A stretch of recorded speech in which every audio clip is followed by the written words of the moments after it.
So, video games. There's a lot of them, which means a whole lot of variety for you to choose from. You want a dumb fun adventure that's full of wild thrills? Well, there are tons of video games that will give you just what you need. Or do you want a super serious story with cold, hardened protagonists? Like the previous ones, there are games that do just that. Now, these seem like two complete opposites, but what if I told you there are games out there that can do both? And a lot of them too, actually.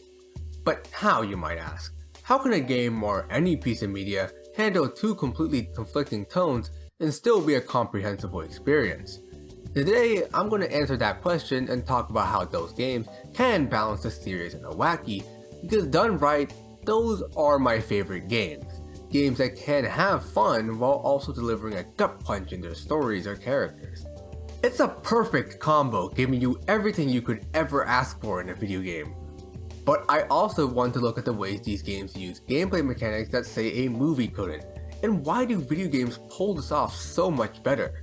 So stick around as I show you games that balance the serious and the wacky.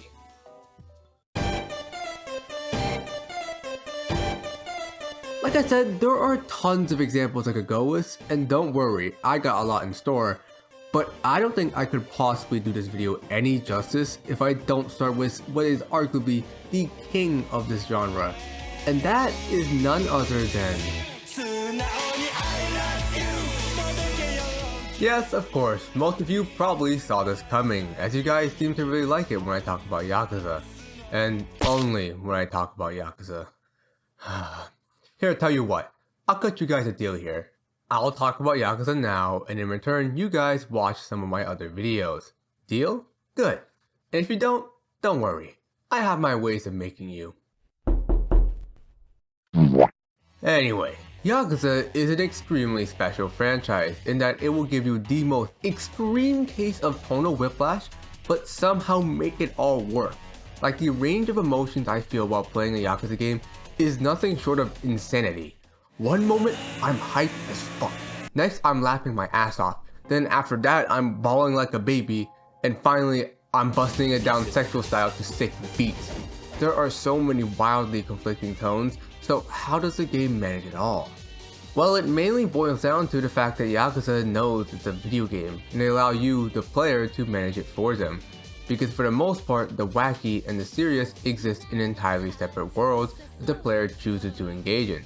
Specifically, the main plot and story filling the more serious role, while the sub-stories and side activities filling the wacky role. Now, are there wacky moments in the story, and are there serious moments in the side activities? Yes, there are, but when it comes to the deep emotional plot points, the Yakuza stories definitely have a lot of them. But throw in the wacky shit and oh boy, you have a recipe for absolute greatness. And that greatness is controlled by the player. Because you really could just ignore all the side activities and just enjoy the story and see Yakuza as this semi-serious story-driven game, but most of you won't. You probably will deliver pizza to a foreign lady, or jam out to the karaoke minigame, or try to play mahjong but give up because you have no idea what the fuck you're doing. Or you might even venture to where no gamer has ever gone and tried to get laid. Virtually. But hey, at least you don't have to spend $50,000 for it! Oh my god. But of course, all these activities are things you as a player actively choose to do. And you most likely chose it knowing it was goofy and silly because that's probably what you wanted. So instead of relying on instinct to know when to add humor into the story, Yakuza just lets you fine-tune the experience, giving you the ability to choose whether you want the serious or the goofy. The Yakuza stories for the most part are intricate crime dramas, and while I love that genre, for a lot of people, you gotta be in the right mood for it. And if that mood isn't there, boom, here's an open world full of fun things to do, so knock yourself out. But like I said though, there are some moments in the story that are a bit more humorous. The games do get away with some very dumb moments, and I'll say that I felt like compared to the rest of the games I've played, the games in the remaster collection were much more dumb, and there were many more moments where I said to myself, this is fucking stupid. And I love it. The remastered collection is much bigger, but also much dumber, but I think it's part of the charm and part of the reason why so many people adore those games. However, I think Yakuza in general had trouble deciding whether it wanted to be more serious or wacky. This could be an entire video on its own, but to keep it brief, the first two games were definitely on the serious side, as their original releases didn't have many of the side activities such as karaoke, which wouldn't be introduced until Yakuza 3. But like I said, the story would also change, getting grander in scale, but also dumber, and continuing to do so up until 5. In my opinion, it wasn't until Yakuza 0 where RGG would finally nail the formula and continue to do so afterwards. This game has plenty of the goofy moments you've come to expect. Hell, it even forces you to do the karaoke minigame in the first hour, which is a great tone setter and lets the player know this isn't a super serious game, so there are parts where you don't take it as such, and its sub-story and side content is some of its best. But the story is so well written, making you really care for these characters, and they do dive into some really dark and tragic things, which doesn't leave much room for any shenanigans. This isn't to say that other games didn't have good stories, I just think that Yakuza 0 probably has the best out of all the games I've played. Now you may think the side content would hinder the darker themes of the Yakuza games, but the side content in my opinion helped build these characters even more. We've gotten to know these characters not only in their serious Yakuza form, but also their chilled, relaxed, and fun form. The side activities and their more lighthearted tone complete these characters and make them more than just super serious Yakuza guys. Thus, these two worlds, although mostly separate, do complement each other and make Yakuza into one hell of a package. And Yakuza's style of making the serious in the main story and the wacky in the side content is a very effective and popular way to do it, because it just makes sense that you want to make your side content feel different from the main story. Just like how you at a burger joint, you order a burger, but for your side, do you order just a smaller burger? No, you fucking fat ass. You order something like fries, or chips, or coleslaw if you're weird like that. You want to make your side content feel unique and different from the main content in order to make it worth playing. And sometimes a change in tone can do just that. Fallout New Vegas' main story is a critique on how different political ideologies always rise up to oppose another, and thus continue a cycle of violence even in a post-apocalyptic setting where the general state of living is not very nice. But despite this deep, philosophical main story, the game still has room for a schizophrenic grandma nightkin, a quest where you have to hire a ghoul cowboy and a sex bot for a prostitution company, and an entire group of Elvis impersonators who see Elvis as some sort of deity. But to give immense credit, all of these have very worthwhile explanations lore-wise that make total sense. I mean, if you were in a desolate wasteland and saw a building entirely dedicated to impersonating one person, you would probably also think it was some sort of cult. And hell, why not bring it back? But the quirkiness of the wasteland really builds to characterize the world so much more than just war bad. Despite everything sucking and I'd rather staple my balls to an electric fence than live here, the Mojave Wasteland is still filled with some very unique and interesting people. There are parts of these games that are extremely bleak, but also parts that are lighthearted and goofy. It explores every part of humanity and how they rebuild, from the good, the bad, and everything in between. Fallout's world building throughout all the games are some of my favorite. They have written this desolate and horrific world, but filled it with both tragedy and absurdity, all that is filled with so much deep lore just waiting to be explored. But with these two examples, we've set up a very solid method, and that's simply serious story and wacky side content. But what about a game that's more linear, that only has one path to the end credits? And to that I say, yes, they can do it too. The main way to do this is by simply being good at writing. And I want to take a look at a game that is very linear, and I think pulls this off very well. And that is none other than Ace Attorney. Now some of you guys noticed that I use a lot of Ace Attorney music in my videos, and although I talked about it briefly in my last video, this time I get to gush about one of my favorite parts of Ace Attorney, and that is just its absurdity. Because to put it simply, Ace Attorney is fucking insane. You have cross-examinations on parrots, spirit mediums who can channel dead people, a prosecutor who is allowed to whip the judge, and all this coupled with a law system that would make any real lawyer have a stroke. But despite all this, the game still has a compelling narrative that really grips you from beginning to end. The game is able to meticulously tiptoe between the most ridiculous depiction of a courtroom you will ever see to a very personal and intertwined drama. And the main way they're able to do this is through their characters. There are a lot of quirky characters in this franchise, but the main characters in particular are expertly written to know exactly when to crack jokes and when to be vulnerable. But I think there's one character that truly embodies what I mean and sews this gigantic mess into a perfectly woven story. And that is Maya Fey, who is by far my favorite character in the entire trilogy. She is your assistant for most of the games and accompanies you through your investigations of the crime scenes. She acts as a comic relief, but there is so much more to her character than just comedy. But what about the comedy?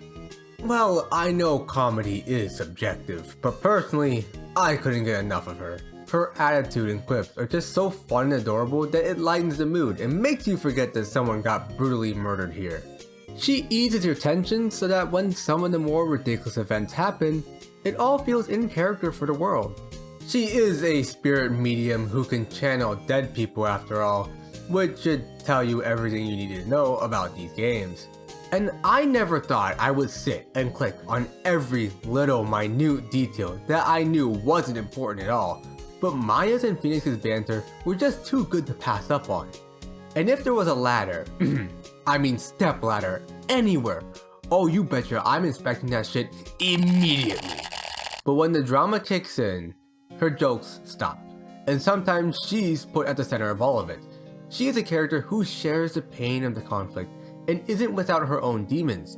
In fact, when we meet her, spoilers for the second case in the entire series, we find her older sister dead and her being the prime suspect. And she also, like the rest of the characters, is expertly written, and I definitely feel like her jovial personality is in a lot of ways a coping mechanism to deal with her trauma. She's like the bridge between the drama and the comedy, and you can tell when the game is being dramatic or comedic simply by her tone. Even her theme is the same way. Her regular theme is so good. It's bubbly and full of energy just like her. But when that ballad version comes on, it just hits you there, man.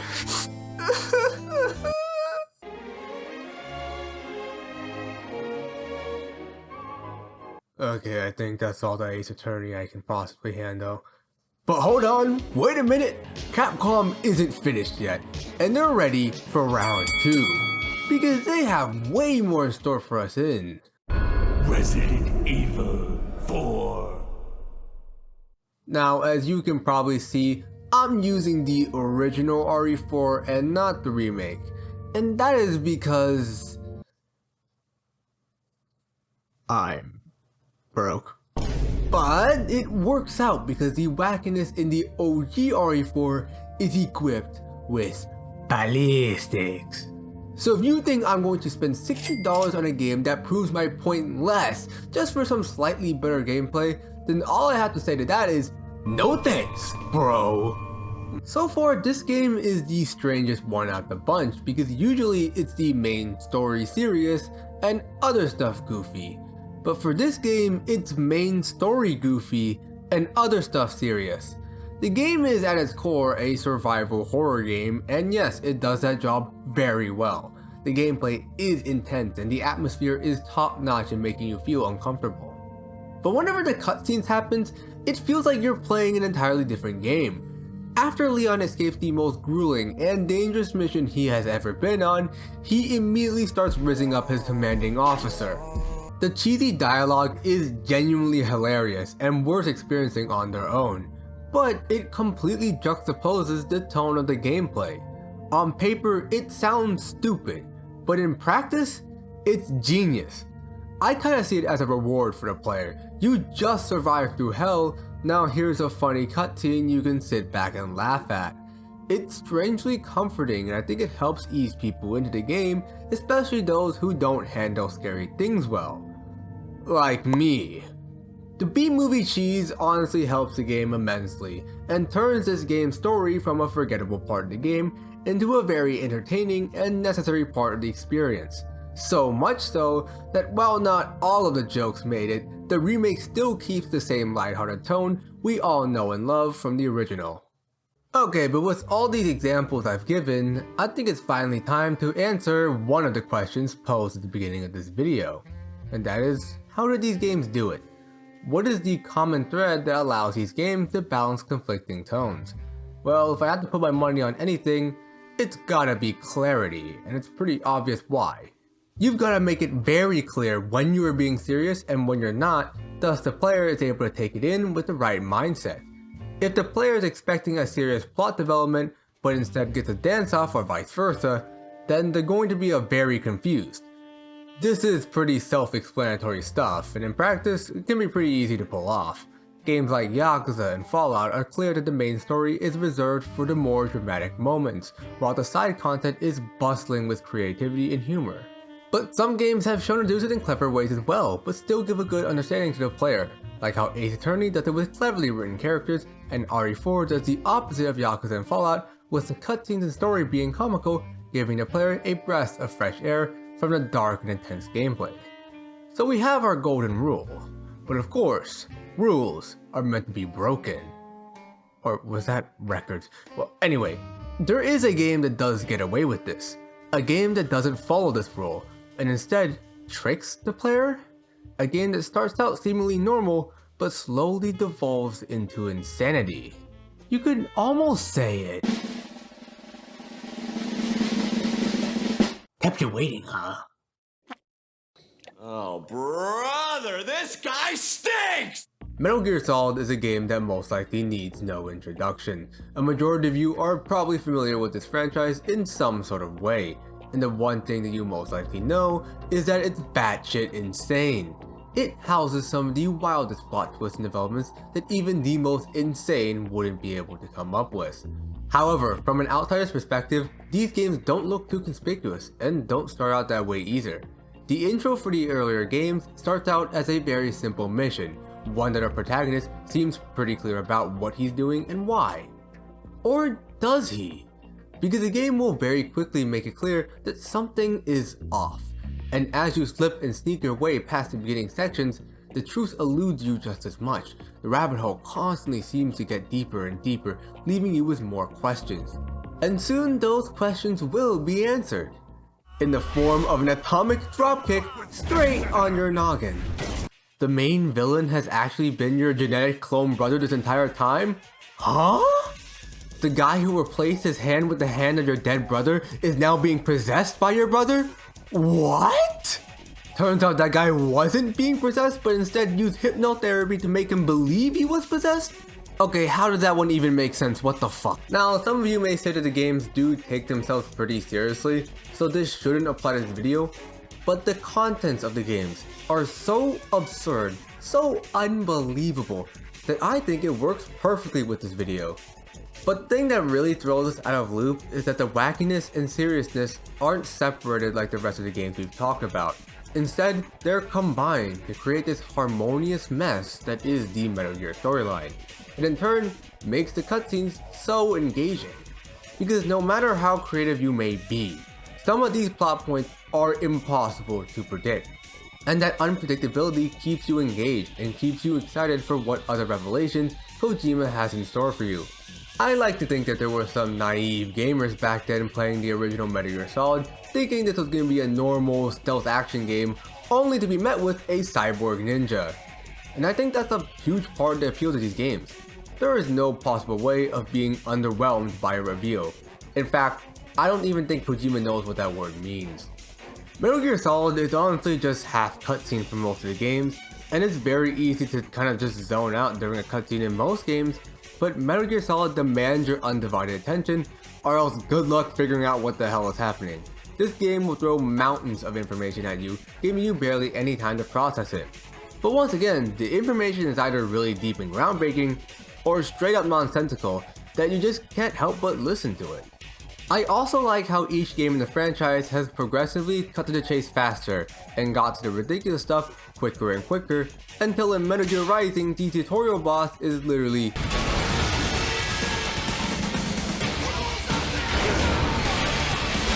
This isn't to say these games don't have any narrative merit to it, because in fact, Kojima fills these games with rich illusions that could be dissected for hours, which people have. And maybe one day, I too will make a multiple hour-long video essay about how Snake is the horniest character in all of gaming. But along with its deep philosophical questions, the narrative is just all around enjoyable from a high off your mind perspective. For example, Metal Gear Solid 2's ending is the biggest mindfuck I have ever seen from a piece of media. It completely recontextualizes the game in a brilliant way, and even scarily predicts the social climate of today. But on a conceptual level, it's kind of hilarious. Soon after I'm done torturing you, my plan will be fully set in motion. Hey, why are you torturing that little gay boy? Shut up! It's all part of the plan. Whatever.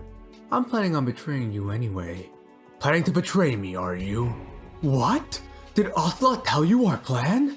No, he was a double agent. The plan he told you to betray me was all actually a ruse in order to enact my real plan. Hold on, wait, can we do a little recap? I'm getting kinda confused.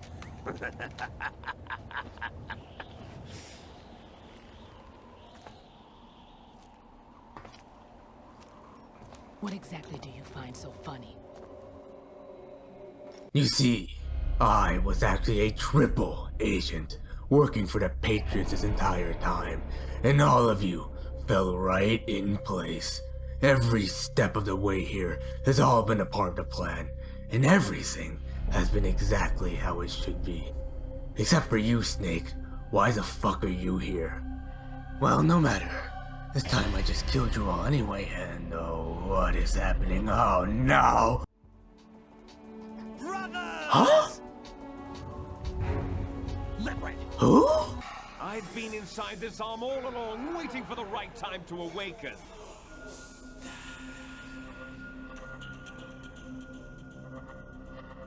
You were inside Ocelot? Excuse me?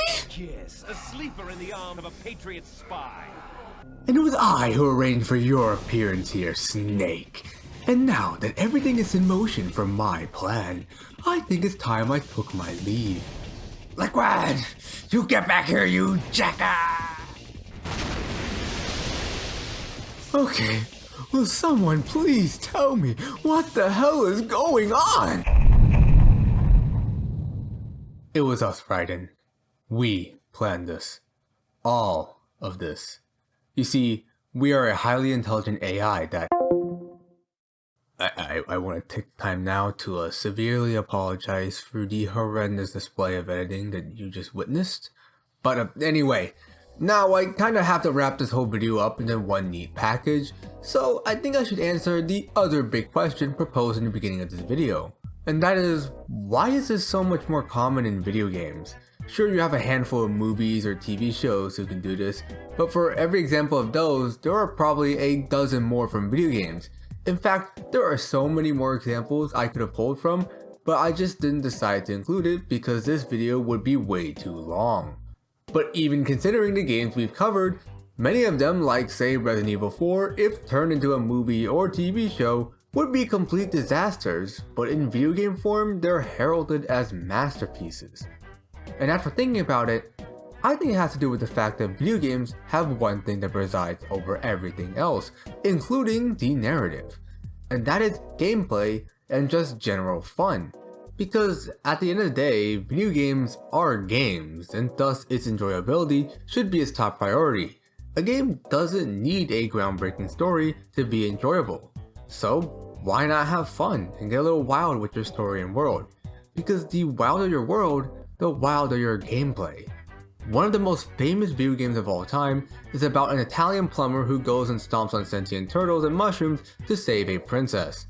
But Mario uses that unrealistic premise to innovate and keep delivering new experiences for the players to enjoy over the years. So for shits and giggles, why don't we take a look at a game that does just that? Let's take a look at a game that abandons any seriousness and instead embraces an absurdist world. And sure, I could keep talking about Mario for this one, or other Nintendo titles for that matter, but I want to talk about a different game instead. A game I hope won't be lost to time, and that is none other than...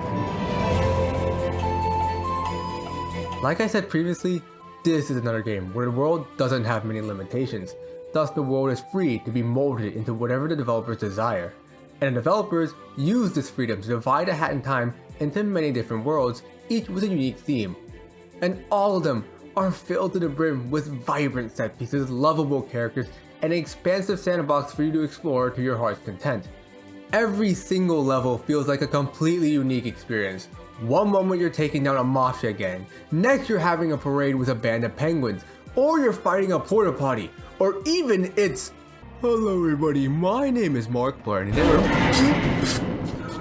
playing the scariest fucking game I've ever played." Oh no. This disjointed world building is the product of A Hat in Time and many other games similar, being the most extreme examples of something called soft world building. And if you want to know more about that, there are tons of resources and videos out there, my personal favorite being this one comparing it to hard world building by Hello Future Me. If you want a more in-depth explanation, go watch this video, it's absolutely fantastic. But to very briefly summarize, soft world building is characterized by a lack of concrete rules, a world that isn't fully explained, and thus allows the viewer's imagination to fill in the gaps and wonder about the things that aren't presented to us. The two types of world building very much exist on a spectrum, and most worlds have some parts that are soft and some parts that are hard. But it's usually very rare to see one to the extreme degree of the aforementioned games like A Hat in Time. But it's far from impossible, and to pull another page from Hello Future Me, the strongest example of this comes from Hayao Miyazaki and Studio Ghibli, and I personally would like to talk about a little movie called Spirited Away. This movie's strength lies in its wondrous world, where the possibilities are seemingly endless. The movie cleverly delivers no real explanation to the events that's happening, thus the world feels just as foreign to you as it does the main protagonist, Chihiro. Every new marvel, every new mystical creature or place, and even every new scare Chihiro experiences, the audience feels it just as much as she is. And A Hat in Time takes this concept and applies it so well to a video game, because in this case, the world building doesn't just drive the narrative, but also drives the gameplay. The jaw-dropping set pieces, the fun gadgets and hats you get, and the wide variety of enemies and bosses are all made possible because of its wacky world building. The possibilities for unique gameplay mechanics and level design are practically endless with a world like this, which ultimately make the game more fun, which, like we said, is the most important thing. One of my favorite levels was Murder on the Owl Express. On this one, you not only have a murder to solve, but the gameplay plays like a fun platforming version of Metal Gear Solid, where you evade crows to collect evidence in order to crack the case. It's this Spirited Away-like world that makes this game so lovable. Only this time, instead of observing Chihiro's trials and tribulations, you are Chihiro, facing new obstacles to overcome, new worlds to explore, and even some new nightmares to keep you up at night. All in all, A Hat in Time is just a joy to play. It perfectly uses its wackiness to hit the player with new areas to explore, new items to use. Its creativity is never relenting, always reinventing the wheel. Kinda like this spiel, cause my words, I'm rhyming them. So call me Eminem, but I can't rhyme orange with banana, but I'll give them both to orangutan.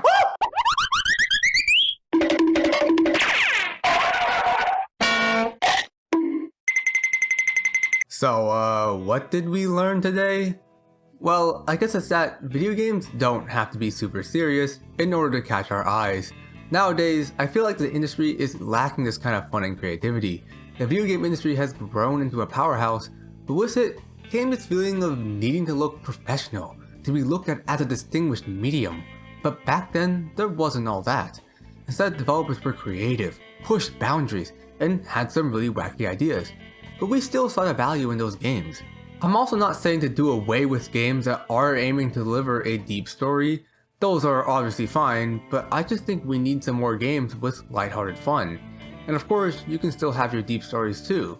The games I just showed you prove that, but I'm sure that even in some of the greatest video game stories you can think of, you will find some parts with a little more charm than usual. And similarly to world building, I think the wacky and serious games also exist on a spectrum. On screen now is where I'd put these games in overall tone, But of course, in any one of these games, 1 hour could prove to be extremely deep and profound, and the next be complete insanity. And that's something really special about video games, and something that I hope developers will keep in mind. Thanks for watching. Sorry this video took quite a while to make. It's just that I've been kind of busy and the stress of life, have been kind of getting to me. But I'm alright, I'm still kicking, and I obviously love making these videos and hope you guys love them as much as I do. I just of course wish I had a little more time to make them. But of course, if you guys enjoyed this video, please leave a like, subscribe, hit the bell, and I'll catch you another time.